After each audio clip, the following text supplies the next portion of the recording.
आज का टॉपिक हमारा शुड का और ought to का। अब देखो शुड का पता है ना, शुड होती है एडवाइस, क्या होती है एडवाइस। अब देखो अगर हिंदी में मीनिंग निकाले ना, जब एडवाइज करेंगे ना, जैसे मैं बोलूँ किसी को एडवाइस करूँ तो मैं आपको बोलूँगा ना आपको पढ़ना चाहिए, सुबह जल्दी उठना चाहिए, आपको ये काम करना चाहिए, उसको ये करना चाहिए। तो जब हम एडवाइस देंगे तो हिंदी में एक वर्ड आएगा लास्ट में, क्या आएगा चाहिए, क्या आएगा चाहिए। यानी एडवाइस देंगे ना, भाई मैं बोलूँ कि आपको दूध पीना चाहिए, चाय नहीं पीनी चाहिए, आपको स्मोक नहीं करना चाहिए, ड्रिंक नहीं करनी चाहिए।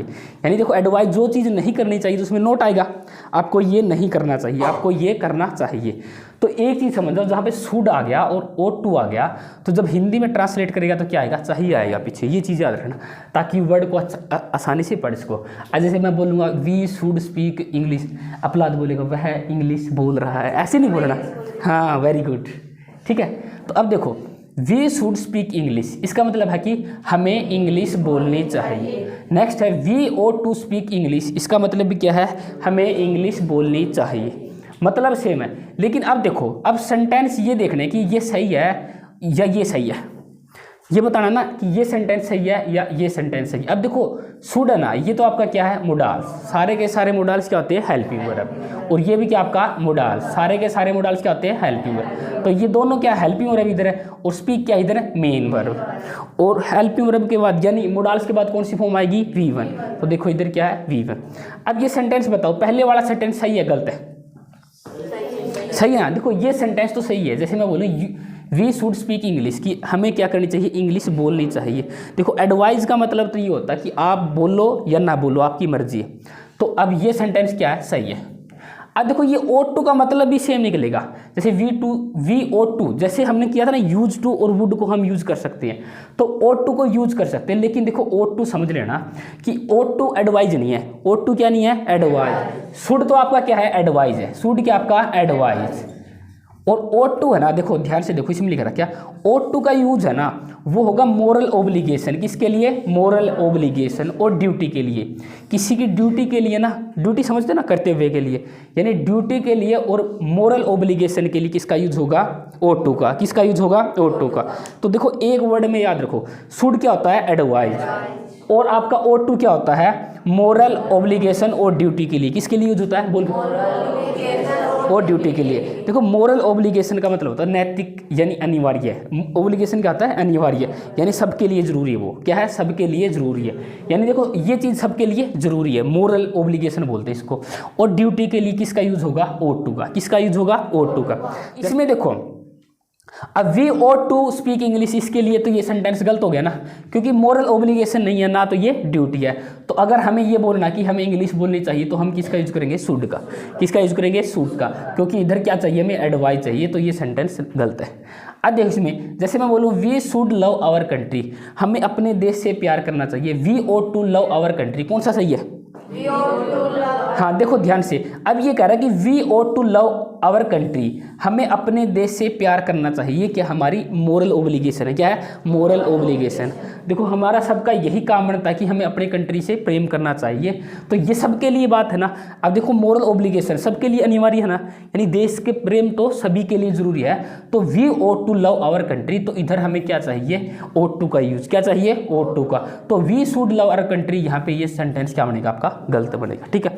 तो बस इतना ही इसी में डिफरेंस होता है। मीनिंग पे जाओगे तो दोनों का मीनिंग पीछे क्या आएगा चाहिए आएगा, क्या आएगा चाहिए। सेंटेंस है ही रन फास्ट, वह तेजी से दौड़ा, list he should miss the train.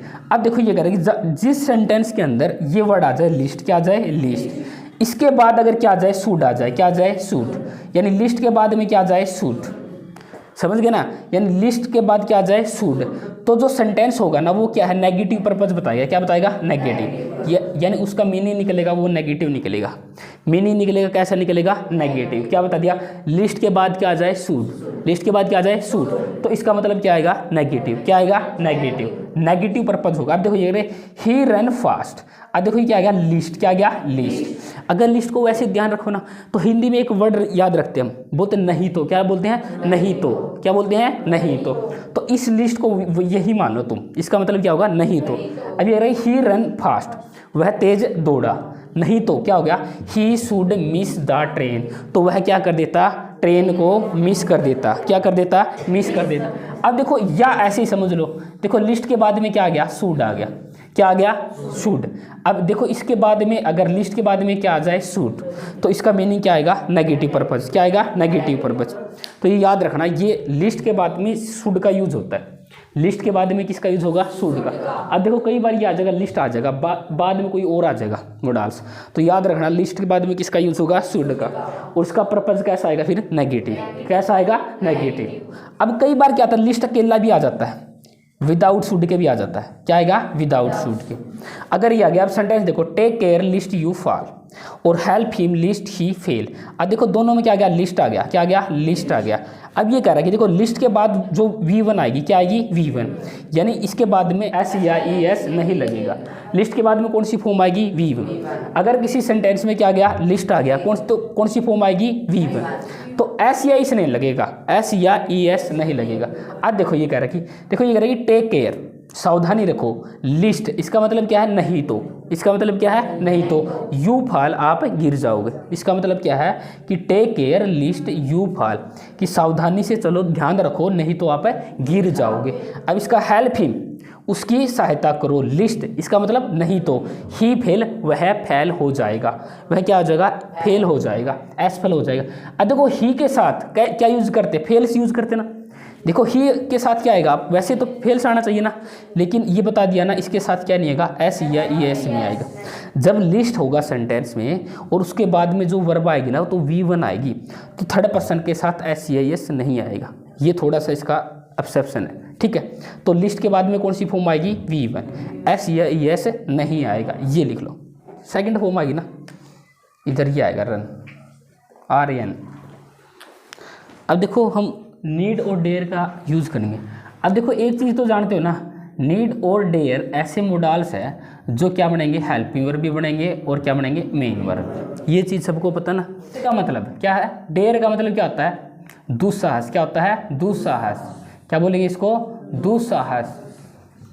और नीड का मतलब क्या होता है, ज़रूरत, क्या होता है, ज़रूरत। ये चीज़ पता ना, हिम्मत होना, दुस्साहस होना, एक ही बात है। अब देखो ध्यान से, इसमें ये दोनों बनेंगे, मेन वर्ब भी, हेल्पिंग वर्ब भी। तो ये देखना है कि इधर क्या बनेगा, हेल्पिंग वर्ब भी बनेगा या मेन वर्ब। अब देखो ही इसमें क्या आपका सब्जेक्ट है, और नीड्स, और देखो ये क्या आपका ऑब्जेक्ट है, ये सब्जेक्ट है, ये ऑब्जेक्ट है। तो नीड्स बताओ हेल्पिंग वर्ब है कि मेन वर्ब है।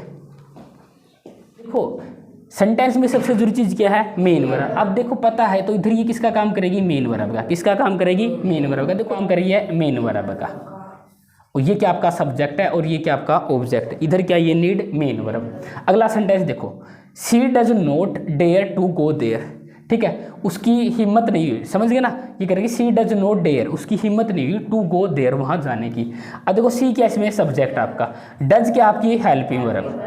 अब डेयर, डज नॉट क्या आपकी हेल्पिंग वर्ब, समझ गए ना, ये क्या आपकी हेल्पिंग वर्ब। अब ये डेयर क्या आपकी मेन वर्ब, डेयर क्या आपकी मेन वर्ब। तो ध्यान से देखो, इधर डेयर क्या बन गई, मेन वर्ब, क्योंकि देखो डज आ गई ना हेल्पिंग वर्ब, डज नॉट क्या है, हेल्पिंग वर्ब। हेल्पिंग वर्ब और मेन वर्ब के बीच में क्या आता है, एडवर्ब, याद है ना, क्या आता है ये, एडवर्ब। अब देखो ये टू गो, इधर क्या है, 2 + V1, क्या है ये, 2 + V1। तो इधर डेयर क्या बन गई आपकी मेन वर्ब, क्या बन गई, मेन वर्ब। इस सेंटेंस में देखो नीड क्या है, ध्यान से देखना, यू आपका क्या है, सब्जेक्ट है। अब नीड बताओ हेल्पिंग वर्ब है मेन वर्ब है, क्या है, हेल्पिंग वर्ब, क्योंकि मेन वर्ब के क्या है, कम है, क्या है, कम है। तो इधर ये नीड क्या बन गई, हेल्पिंग वर्ब, क्या बन गई, हेल्पिंग वर्ब।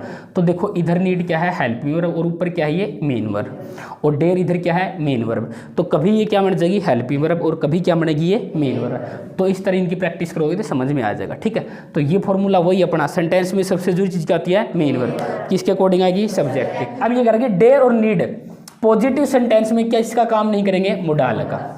ध्यान से देखो कि डेयर और नीड है ना, जब पॉजिटिव सेंटेंस आएगा उसमें किसका काम नहीं करेंगे, मोडाल का काम नहीं करेंगे। किसका काम नहीं करेंगे, मोडाल का। किसका काम नहीं करेंगे, मोडाल का। अब ध्यान से देखो, अब इसमें सेंटेंस है और इसमें क्या आएगा, 2 + V1, क्या आएगा, 2 + V1। ये सेंटेंस है, आई नीड हेल्प हिम, क्या ये, आई नीड हेल्प हिम। देखो पॉजिटिव सेंटेंस है ना, नोट तो नहीं आया, तो सेंटेंस कौन सा आपका, पॉजिटिव, कौन सा है, पॉजिटिव। अब देखो आई इसमें क्या है, सब्जेक्ट। अब नीड बताओ हेल्पिंग वर्ब है कि मेन वर्ब है, तू बता, हेल्पिंग वर्ब है कि मेन वर्ब, नीड। देखो सेंटेंस देखो कौन सा है, पॉजिटिव, कौन सा है, पॉजिटिव। तो ये कह रहा है कि मोडाल इसमें क्या नहीं आएगा, किसका काम नहीं करेगी? मोडाल्स। अरे मोडाल्स क्या होती है? Helping verb. किसका काम नहीं करेगी? हेल्पिंग वर्ब का। अब देखो ये कह रहा है कि डेयर और नीड पॉजिटिव सेंटेंस में किसका काम नहीं करेगी? हेल्पिंग वर्ब का। किसका काम नहीं करेगी? Helping verb. जब हेल्पिंग वर्ब का काम नहीं करेगी तो किसका करेगी? Main verb. अरे समझ गए ना? अरे हेल्प मोडाल्स क्या होते हैं? Helping verb. जब ये हेल्पिंग वर्ब का काम नहीं करेगी तो किसका काम करेगी? मेन वर्ब का। तो ये सेंटेंस गलत है। देखो सेंटेंस यही सही है। तो देखो ये आय है आपका और ये नीड इधर किसका काम करेगी? मेन वर्ब का। किसका काम करेगी? मेन वर्ब का। जब ये मेन वर्ब का काम करेगी तो इसके बाद में क्या आएगा? 2+V1। क्या है? 2+V1। ये सेंटेंस गलत है आपका और ये सेंटेंस सही है। समझ गए ना? अरे समझ गए?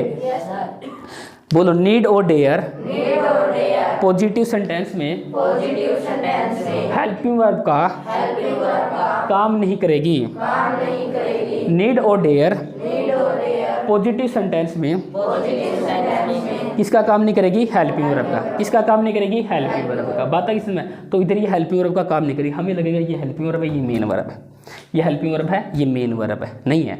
तो ये पॉजिटिव सेंटेंस है तो इसमें किसका काम करेगी? मेन वर्ब का। ये खुद किसका काम करेगी?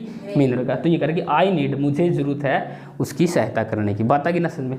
तो इधर फिर देखो दूसरी कंडीशन अपने आप बढ़ जाएगी। इसमें क्या आएगा? फिर 2+V1। क्या आएगा? 2+V1। इधर देखो इसमें कंफ्यूज हो रहे ना, तो इसमें समझ में आ गया। इसमें क्या हो गए? कंफ्यूज हो गई। इसमें क्या आएगा? डायरेक्ट समझ में, क्योंकि इधर क्या बढ़ेगी? ये मेन वर्ब। हमें ये लगेगी ये हेल्पिंग वर्ब है, ये मेन वर्ब है। क्या लगेगी? हेल्पिंग वर्ब है, मेन वर्ब है। पॉजिटिव सेंटेंस में ऐसा नहीं होता, ध्यान रखना। ये पॉजिटिव सेंटेंस है तो इधर ये क्या करेगी? किसका काम करेगी? मेन वर्ब का। किसका काम करेगी? Main verb. जब मेन वर्ब का काम करेगी तो बाद में क्या आएगा? 2+V1। अब देखो ये इसका अपोजिट आएगा। अब ये करेगी डेयर और नीड है ना, नेगेटिव सेंटेंस में किसका काम करेगी? मोडाल का। किसका काम करेगी? मोडाल का। अगर सेंटेंस नेगेटिव है, अगर सेंटेंस क्या है? नेगेटिव है, तो ये किसका काम करेगी? मोडाल। मोडाल्स क्या होते हैं? Helping verb. तो फिर इसमें क्या नहीं आएगा? 2+V1 नहीं आएगा। इस सेंटेंस को देखो ध्यान से। ये करेगी you need not come tomorrow. भाई आपको कल आने की ज़रूरत नहीं है, आपको कल आने की ज़रूरत नहीं है। अब देखो इसमें बताओ सेंटेंस कौन सा है? नेगेटिव। नोट से पता चल गया कौन सा है? नेगेटिव। तो चाहे डेयर है चाहे नीड है, किसका काम नहीं कर, किसका काम करेगी? हेल्पिंग वर्ब का। किसका काम करेगी? हेल्पिंग वर्ब का। तो ये किसका काम कर रही है? हेल्पिंग वर्ब का। और कम क्या है इसमें? Main verb. कम क्या है इसमें? Main verb. तो 2+V1 आपका नहीं आएगा। अगला सेंटेंस देखो, ये कौन सा सेंटेंस है? नेगेटिव। नेगेटिव सेंटेंस में ये किसका काम करेगी? हेल्पिंग वर्ब का। और ये किसका काम करेगी? Main verb. देखो नीड और डेयर है ना, नेगेटिव सेंटेंस में किसका काम करेगी? Helping verb. अरे जब नेगेटिव सेंटेंस आएगा, नोट वाले आएंगे, तो उसमें किसका काम करेगी? Helping verb. और पॉजिटिव सेंटेंस में मेन वर्ब। बस इतनी बात याद रख लो, बाद में ये चीज़ ना अपने आप सेट हो जाएगी। ठीक है, बाकी हम कल करेंगे। थोड़ा सा रहिए।